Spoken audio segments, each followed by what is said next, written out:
od dzieciaka zawsze marzyłem. Najpierw to był PLS, później Plus Liga. Ja byłem dzieciakiem, który podawał piłki, jeździł na mopie. Nie mam luksusowego samochodu, apartament.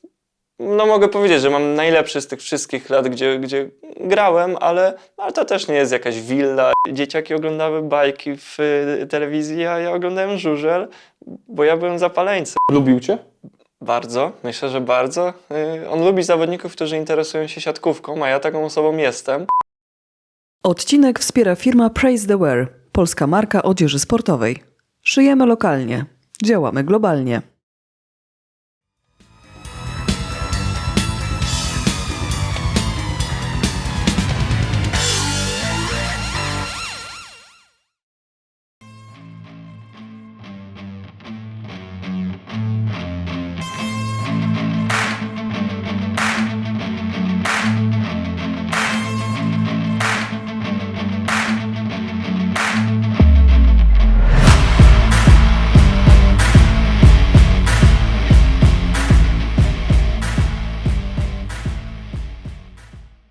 Cześć, to jest Volley Break. Rozmawiamy tutaj o siatkówce, o tym, co na boisku i o tym, czego na boisku nie widać. Ja nazywam się Szymon Kępka, a moim gościem jest Nikodem Wolański. Witaj. Witam wszystkich. Słuchaj, ty jesteś wychowankiem klubu z Częstochowy, a czy to oznacza, że w niedzielę w Częstochowie chodzi się do kościoła? Trzeba chodzić? To bardzo dobre pytanie. Jeśli o mnie chodzi, no to rzadko tam bywam, szczerze powiem, ale... No ale Jasna Góra tutaj jest blisko.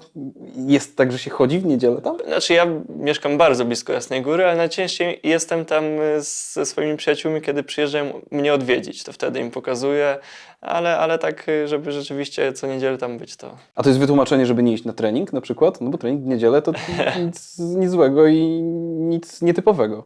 Nie. Nigdy tak nie było.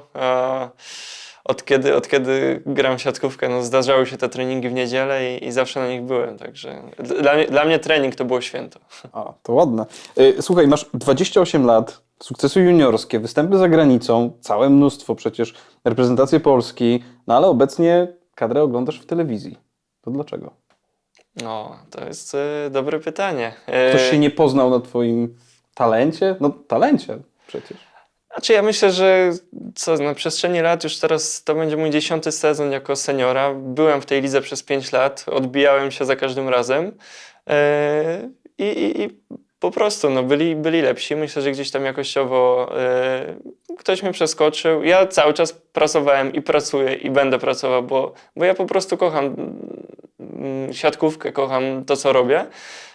A że nie jestem w reprezentacji jest na mojej pozycji 3 gości z 38-milionowego kraju, więc w ogóle jakby wiadomo, że chciałbym tam być, ale kocham swoje życie i kocham siatkówkę i to miejsce, w którym jestem. A nie czujesz się pominięty? To znaczy, że spodziewasz się telefonu, albo mógłbyś się spodziewać telefonu od trenera, słuchaj, mamy tutaj zgrupowanie, fajnie jakbyś był? A w tym momencie to na pewno nie jestem w takiej lidze, która predysponuje mnie do tego, żeby mnie tam powołać.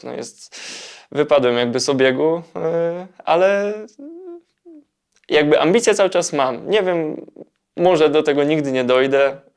Pewnie jest małe prawdopodobieństwo, ale jestem sportowcem, który cały czas walczy. Słuchaj, Marcin Janusz, który dzisiaj jest wicemistrzem świata, jest w twoim wieku, ty jesteś wyższy, mocniejszy fizycznie, w reprezentacji gra on, a ty nie grasz mimo wszystko. W czym on jest lepszy, a w czym ty w takim razie słabszy? Fizycznie to nie powiedziałbym. Kurczę, dawno jakby nie mierzyliśmy się sportowo. Gdzieś tam nasze drogi się krzyżowały. Graliśmy przeciwko sobie, później razem graliśmy w reprezentacji kadetów, w reprezentacji juniorów. Co prawda bez jakichś szczególnych osiągnięć, ale ja miałem wrażenie, że jakoś tam 1., 2. liceum to zawsze on był gdzieś tam wyżej ode mnie notowany. No i zaszedł tam, gdzie zaszedł. Ja się bardzo z tego cieszę, bo naprawdę według mnie gość miał talent i miał taki moment, że był w Bełchatowie i myślałem, że ta kariera mogła pójść w złą stronę, ale no tak się nie stało. Poszedł do Gdańska, tam się rozwinął. On zawsze miał bardzo dobre odbicie do tyłu, to mi się zawsze podobało i to był taki jego punkt, gdzie go to wyróżniało. poszedł do Gdańska i ten przód, myślę, że właśnie z Bartkiem Lipińskim dopracował i no teraz jest zawodnikiem, bym powiedział, kompletnym, także... W twoim przypadku Katar, Estonia, Szwajcaria, Belgia, no Polska, no to oczywiście.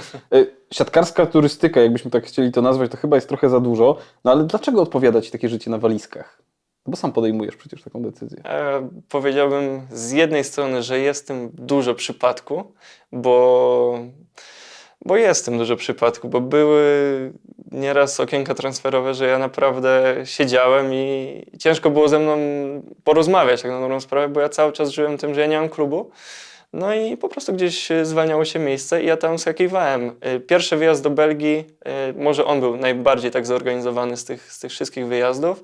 Tam mi pomógł Kevin Klinkenberg, który teraz w Suwałkach był. I tam mi się naprawdę podobało i tam się otworzyłem na to, żeby pojechać za granicę. Następne ligi to już były takie bardziej, bym powiedział, egzotyczne, ale ja bardzo miło wspominam każde to miejsce. No, jest troszeczkę w tym szaleństwa, ale jakby prześledzić to rok po roku i ludzie, którzy pomagali mi dostać się do tych klubów, to się wszystko jakby sezon po sezonie zazębia, także to jest fajne. A czy siatkarz, który no mimo wszystko żyje w rozjazdach, od klubu do klubu, nie ma czegoś takiego, że chciałby założyć rodzinę? Nie brak ci tego, że no jednak ta praca determinuje to, że rodzinę jest bardzo trudno założyć w takich warunkach? Nie jest, ale mam bardzo wyrozumiałą narzeczoną. Teraz pierwszy raz będziemy razem jechać do Kataru, co prawda nie na pełny okres, ale chwilę spędzimy razem. Planujemy wspólną przyszłość, planujemy tą rodzinę. Nie jest to łatwe, żeby osiągnąć ten sukces. Wiadomo, że to wszystko dookoła musi się, te palniki się muszą palić i rodzina, i przyjaciele. Ciężko cały czas je utrzymywać na ogniu, ale ja myślę, że dajemy radę. No. Myślę, że w perspektywie czasu jak najbardziej sobie poradzimy, a nie każdy musi żyć tak, że zakłada rodzinę w Polsce i mnie bardzo imponują ludzie, którzy mieszkają za granicą, ich dzieci mówią po angielsku, są obywatelami Europy i świata i naprawdę oni są mega odważnymi ludźmi później. Jeszcze kilka lat wstecz, w takim razie, czy pomyślałeś sobie, że będziesz zwiedzać świat, jednocześnie grając w siatkówkę? Czy nie mogłeś tego zaplanować? Nie mogłem tego zaplanować. Ja zawsze marzyłem o tym, żeby grać w naszej Plus Lidze, bo To była za mocna dla ciebie Plus Liga, że poszedłeś do innych klubów? tak, no po prostu zwyczajnie zabrakło miejsca, nie było ofert i szukałem kolejnego miejsca.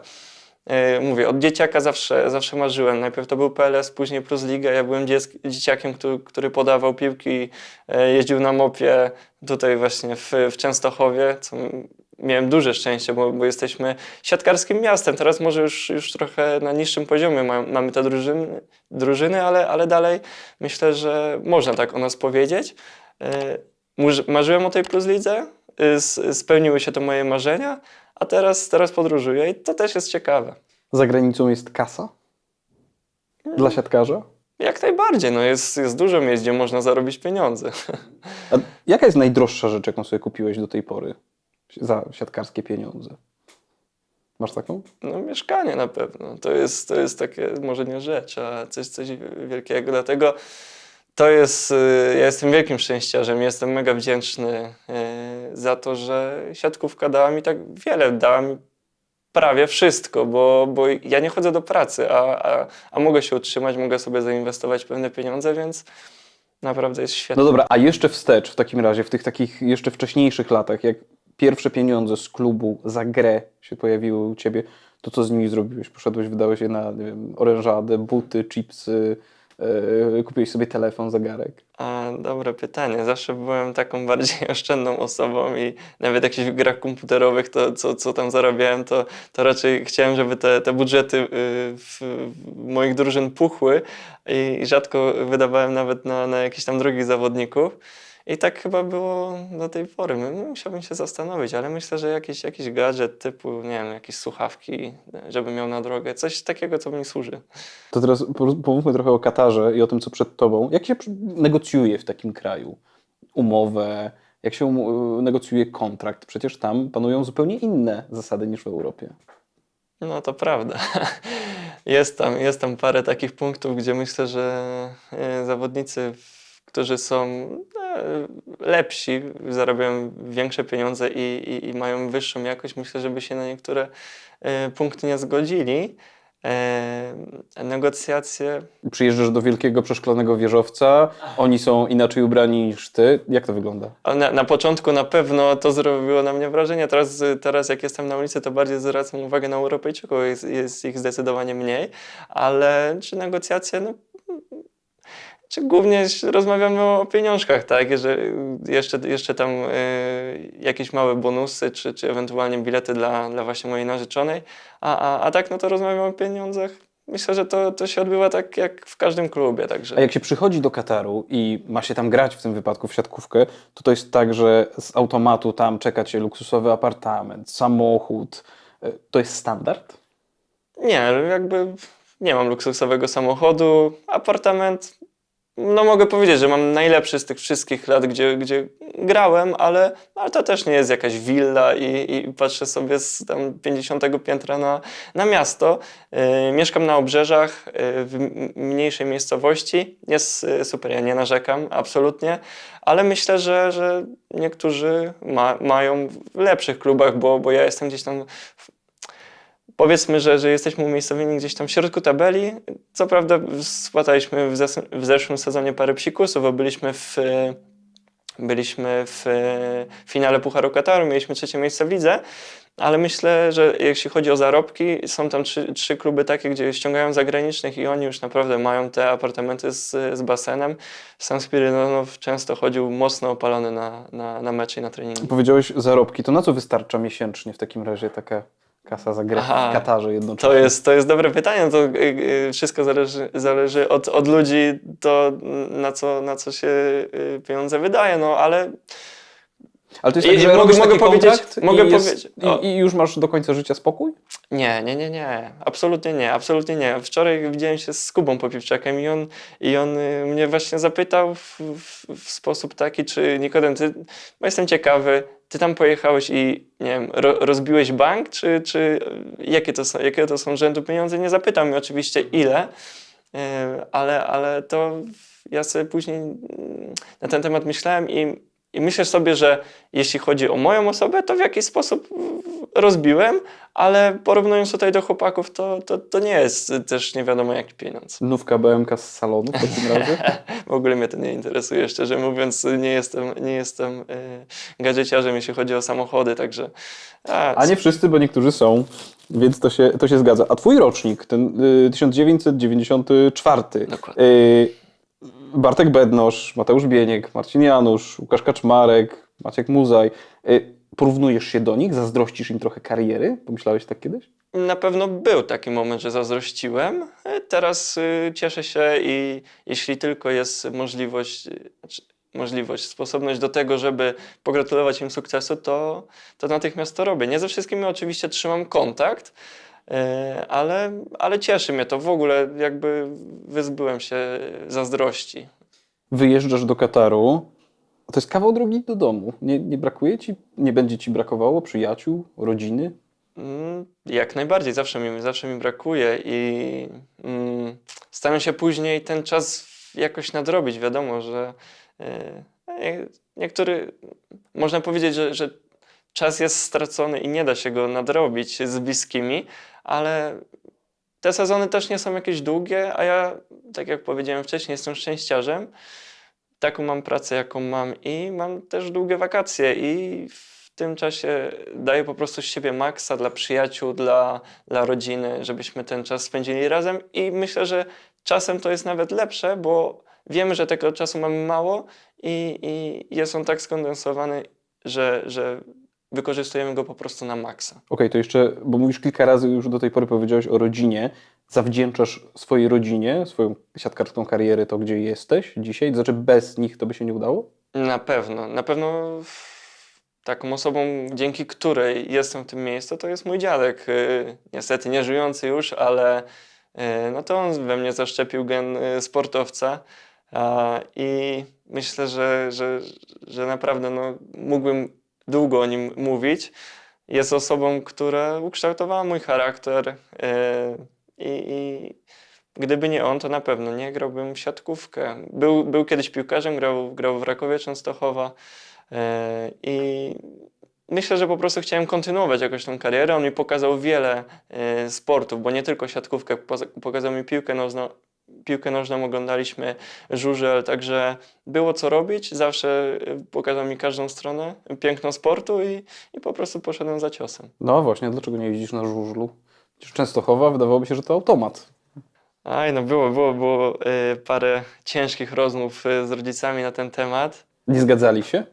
Oczywiście. Znaczy, doszedłem do momentu, gdzie tata powiedział, jak namówisz mamę.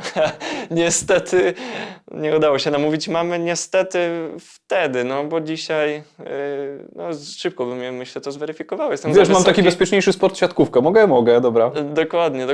Jestem też za wysoki, byłbym za ciężki. Myślę, że ta maszyna tutaj raczej bym nie złapał połączenia, tak? Jakieś, nie rozmawialibyśmy wspólnym językiem, bo ona by była no, za mała na mnie.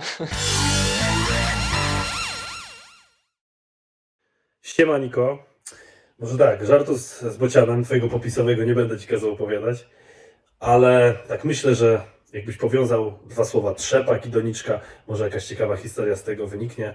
No już z psem tam ci nie każe i trzepakiem nic kombinować i przypominać, więc kłoda, daj jakąś historię o trzepaku i doniczce. Rzeczywiście, no było tak. Jaki to jest żart o bocianie? Niecenzuralny. To wypikamy, nie ma sprawy.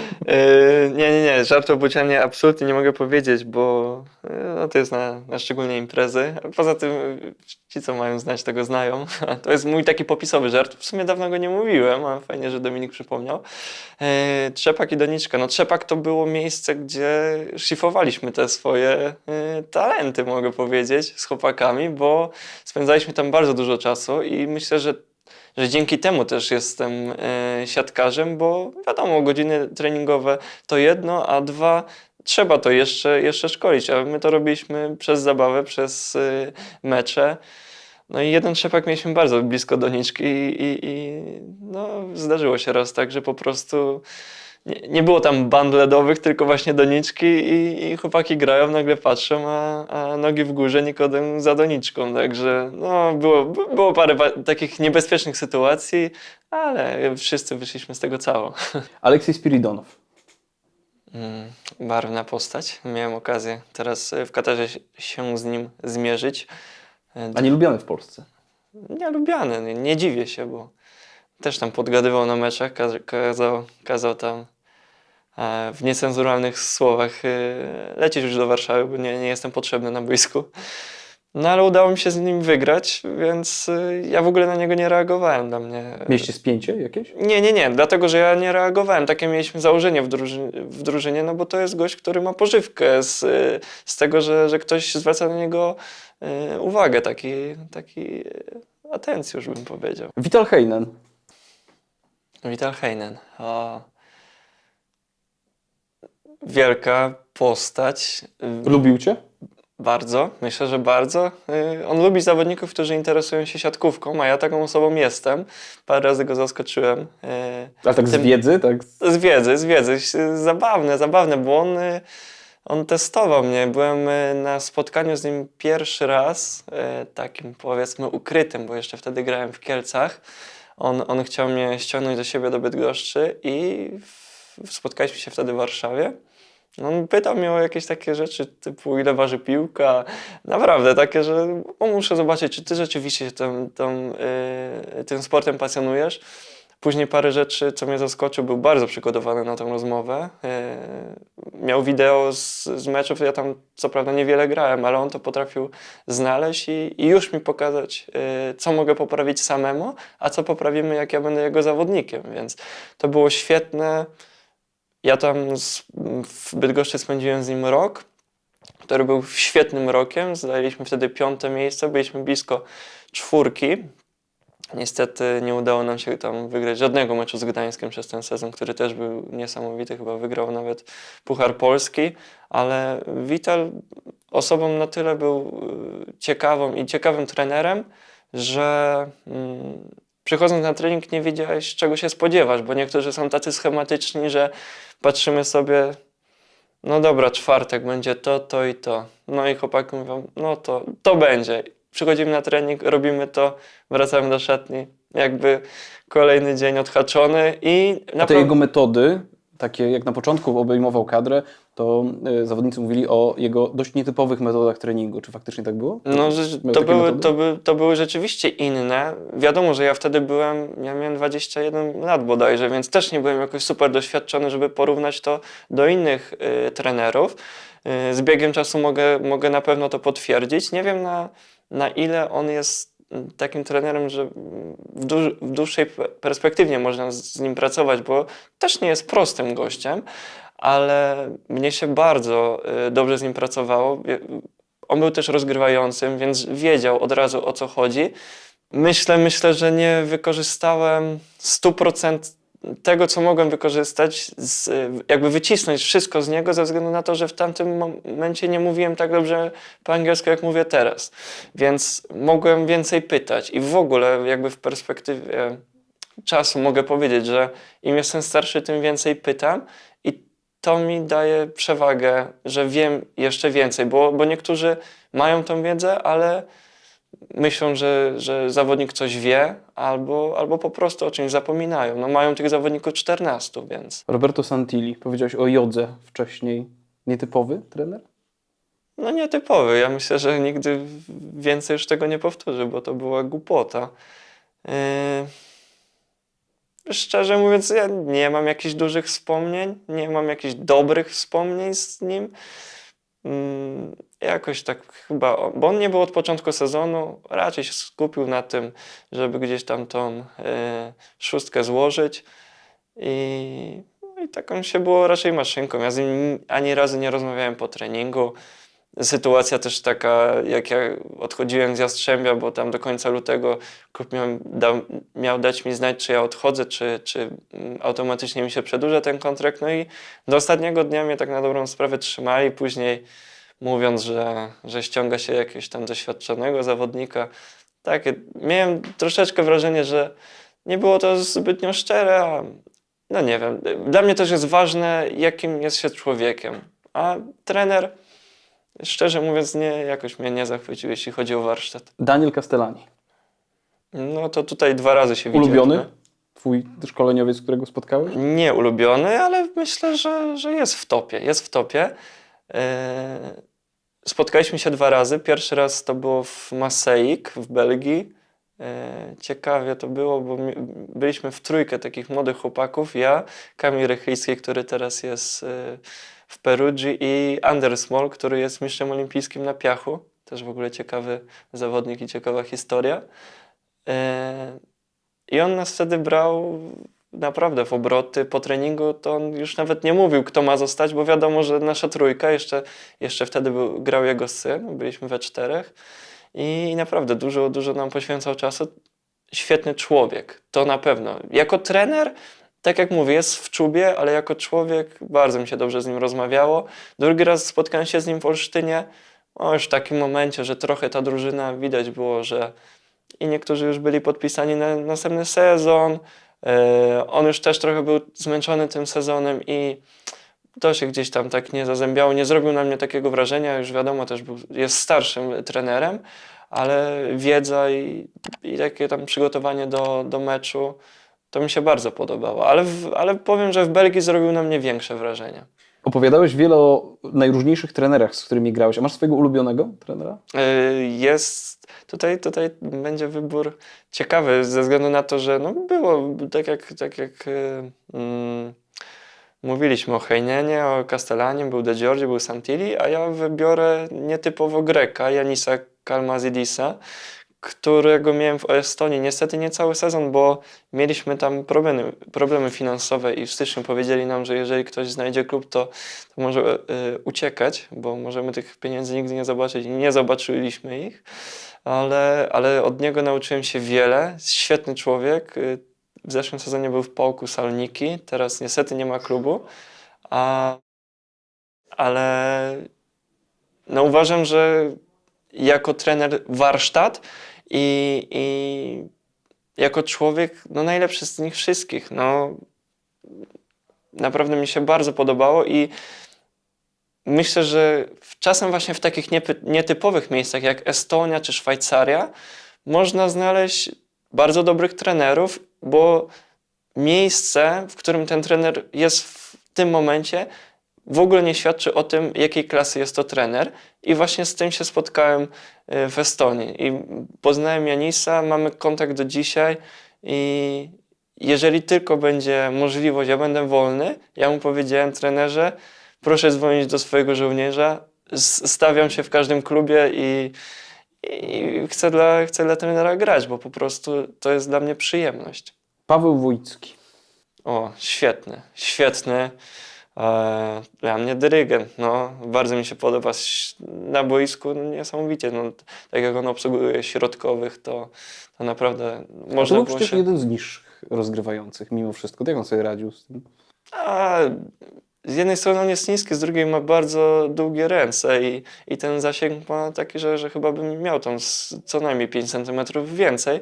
Myślę, że wtedy na pewno też by trochę inaczej na niego patrzyli.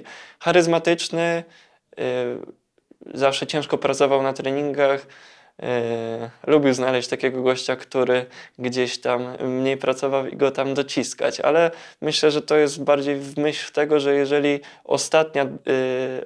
w cudzysłowie ostatni zawodnik, to nawet ostatnio na treningu Piotra Gruszki usłyszałem i jak najbardziej się z tym zgadzam, że jak ostatni zawodnik będzie dociskał na treningu, to wtedy ta drużyna się buduje i chyba też na tym mu bardzo zależało, także charyzmatyczny bardzo, ja się dużo od niego nauczyłem, aczkolwiek mało podpowiadał mnie jako młodszemu zawodnikowi, ale mnie wystarczyło patrzenie i samo to, że on po prostu kończył trening i wszyscy kończyli trening, a on po prostu stawiał 2 radary i prosił trenera Cardasa, żeby mu dorzucić, a ja wtedy byłem młodszy i zawsze szedłem. Nie zawsze mi się chciało, ale jak ja zobaczyłem, że stary może, to ja też muszę.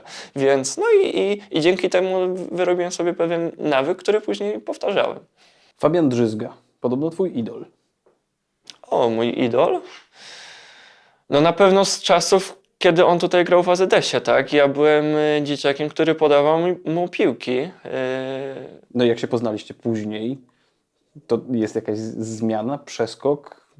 Znaczy ja nigdy z nim nie rozmawiałem, nigdy go nie poznałem osobiście. Wiadomo, pod siatką się gdzieś tam witaliśmy. Nie wiem, teraz dużo takich negatywnych komentarzy na jego temat jest. I ja w ogóle jakby nie poznałem go jako osoby, ale jako sportowiec siatkarz dla mnie jest bardzo dobry. No jest 2-krotnym mistrzem świata. Mało jest takich na świecie, więc i on był na boisku. To nie był gość, który był tylko wpisany do protokołu, także wielka postać polskiej siatkówki. No i myślę, że jest jednym z zawodników, których zawsze podziwiałem. No teraz mam może trochę inne wzorce, ale on jest naprawdę godny uwagi. I jeszcze Kamil Rychlicki. Z Luksemburga, pochodzący stamtąd, z polskimi korzeniami, ale nie grający dla Polski. Z Perugii, świetny zawodnik, świetny klub, a w Polsce go nie ma, w sensie w kadrze. Nie ma go w kadrze ze względu na to, że on jest w reprezentacji Luksemburga gra na licencji jako Luksemburczyk i nigdy takiego pytania nie było ze strony Polskiej Federacji. No, myślę, że Uważasz, że to jest gość, który mógłby grać w kadrze? Myślę, że jak najbardziej. No, klubowy mistrz świata, mistrz Włoch, grający na boisku, to myślę, że to mówi samo za siebie. Na pewno by się taki gość przydał. Nie wiem, na ile to jest możliwe, żeby on w tej reprezentacji zagrał. Ja nie jestem obiektywny, bo to jest mój dobry przyjaciel, ale ja myślę, że jemu też ta reprezentacja Luksemburga wiele dała, bo on, mając bodajże 15 albo 16 lat, już grał w tej seniorskiej siatkówce, już czegoś próbował. Wiadomo, że reprezentacji Luksemburga, ale mierzył się z lepszymi reprezentacjami, bez żadnej presji, zawsze sobie mógł po prostu pozwolić na wiele. Na niego stawiano i dzięki temu właśnie jest tam, gdzie jest. No. Nie wiem, on na pewno chciałby dla tej reprezentacji zagrać, ale myślę, że nie ma zainteresowania. I nie wiem, na ile to jest możliwe, jeśli chodzi o papierologię. Nikodem, mamy dla Ciebie 7 pytań. To są pytania od Twoich znajomych, od ludzi z boiska i spoza boiska. Zadajemy Ci te pytania. Jeżeli nie chcesz na któreś odpowiedzieć, to naciskasz buzzer, ale możesz to zrobić tylko raz. Nie muszę. No, to się zaraz okaże. Mamy pytanie od Kamila Maruszczyka. Ile kasy zarobisz w Katarze? Aha, czyli to jest właśnie to pytanie, gdzie no muszę Pomyśl, masz tylko jednego buzera. No wiem, no co, no pójdę w buzera, bo co, no mam umowę, w której mam zapis, że nie mogę rozmawiać o takich rzeczach, także mówię, no. Sorry, Kamil. Sorry. Adam Kowalski pyta Cię o coś takiego. Wracając z moich 18 urodzin, zatrzymaliśmy się na spalskich Dożynkach. I pytanie brzmi, jaki trunek postawił nam z tej okazji obecny reprezentant kraju, Oleg Śliwka? O Jezu, to wtedy trzeba wypikać.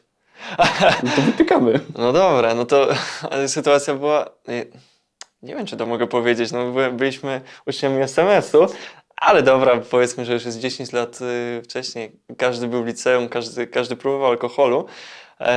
No to była mocna impreza. Rzeczywiście były te dożynki spalskie i podeszliśmy do jednej z bud z alkoholami. No i Oleg właśnie podszedł, mówi: słuchaj Nikodem, musimy się napić, chodź, postawię ci lufę. Mówię: dobra, nie ma problemu, Oleg.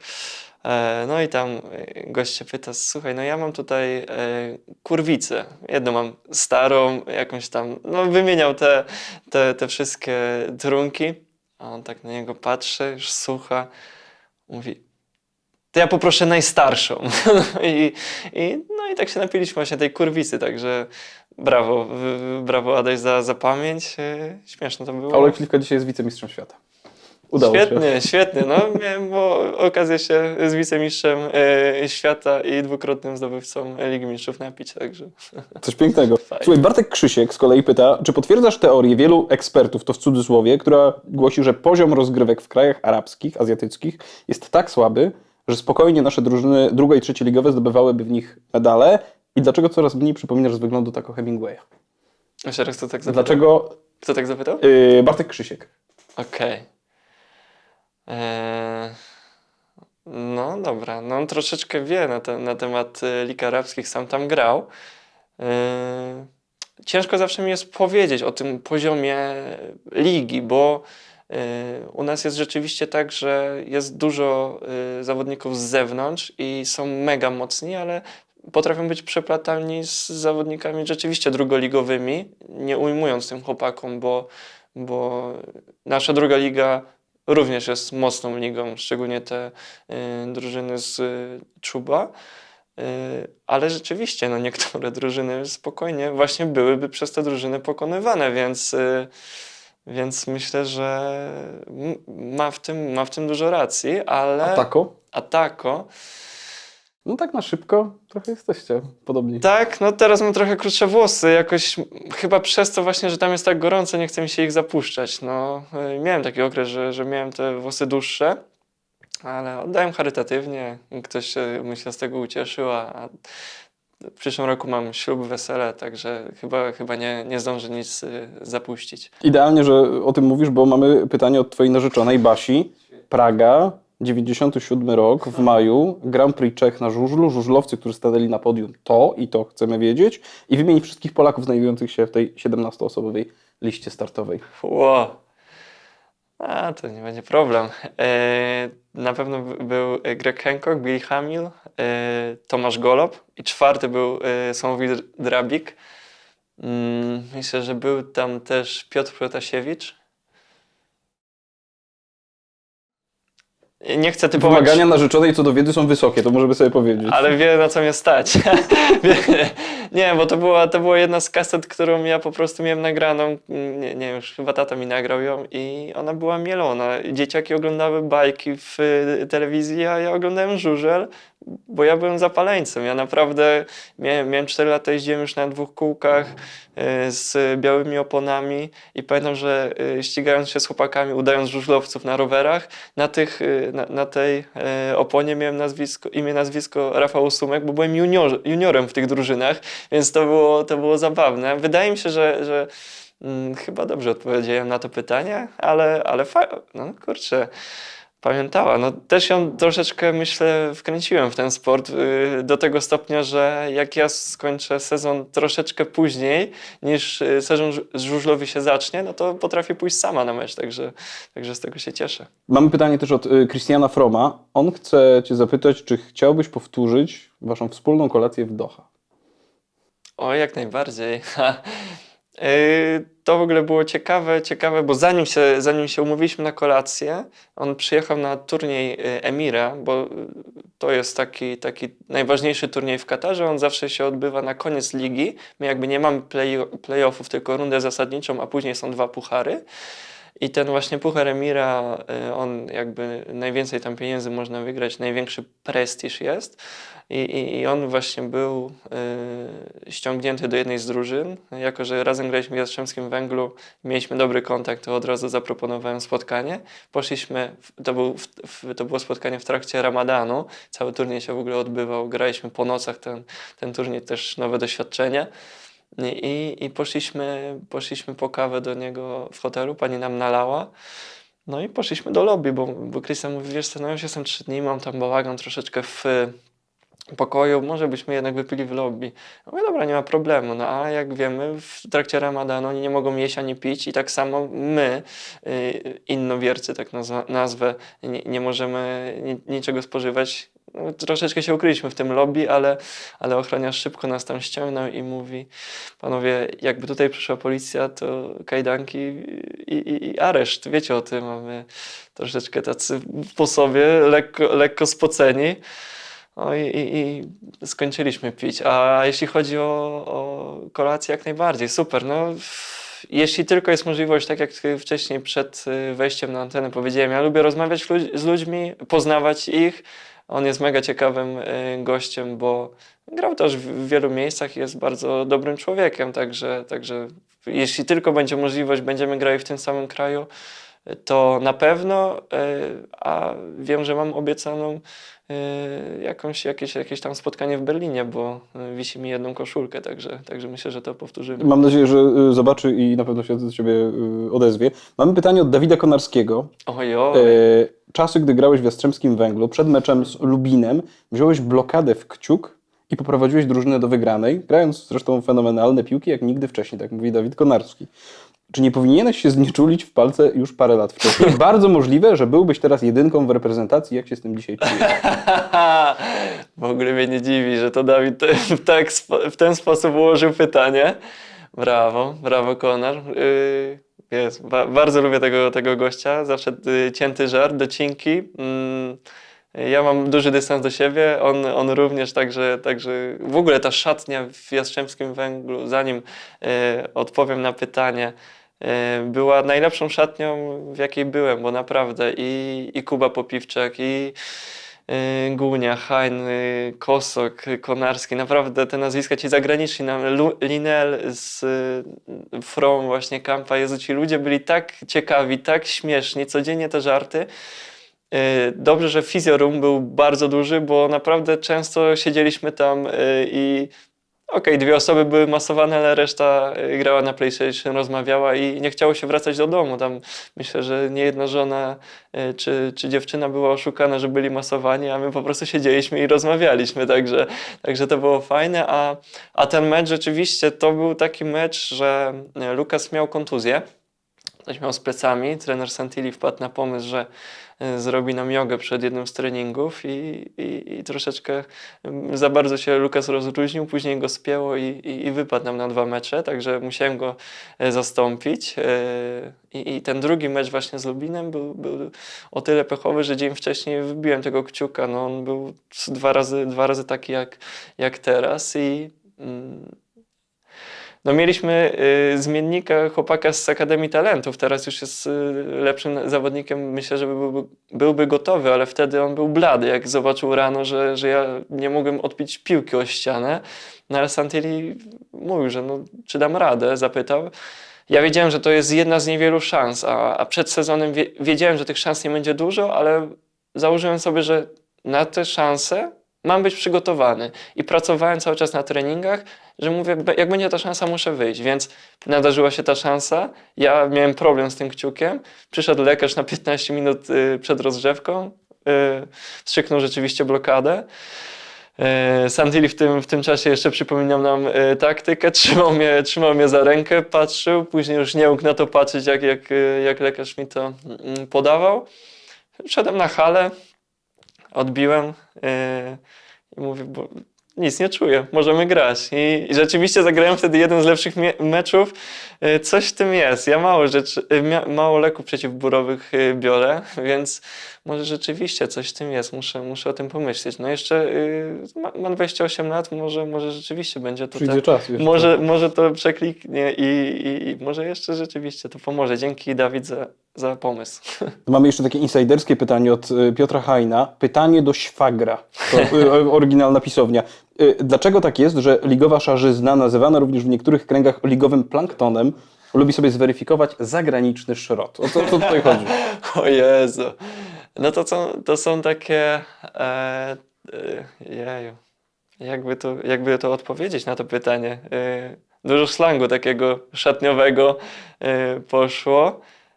Zagraniczny szrot to co to takiego? To są zawodnicy ściągani, tak, że powiedzmy na siłę, szybko weryfikowani przez Polaków, którzy są o połowę tańsi, czyli to jest taki troszeczkę pstryczak w nos prezesom, bo myślę, że teraz troszeczkę mniej jest tego, ale dalej się zdarza tak, że rzeczywiście przehajpowane są te niektóre nazwiska i zaraz szarzyzna ich weryfikuje, idą ci zawodnicy do kwadratu.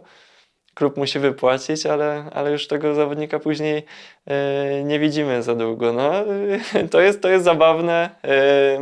Wiele jest takich przypadków. Myślę, że Hajnik, on tak przekornie. Myślę, że siebie tak też mógł nazwać tą szarzyzną, ale bardzo cenię tego gościa. W ogóle jest świetną osobą poza boiskiem. Dusza szatni na pewno, także nie jednego właśnie takiego, jak to nazwał? Plankton, no ligowy plankton Tak. albo zagraniczny szrot. Nie jednego szrota myślę, że zweryfikował. To był program Volley Break. Naszym gościem był Nikodem Wolański. Ja nazywam się Szymon Kępka. Bardzo dziękuję. A ja zapraszam wszystkich widzów do subskrybowania, lajkowania filmu i mam nadzieję, że co nieco powiedziałem o ligach egzotycznych, o paru ciekawych terenach, także będzie to odcinek, który warto zobaczyć.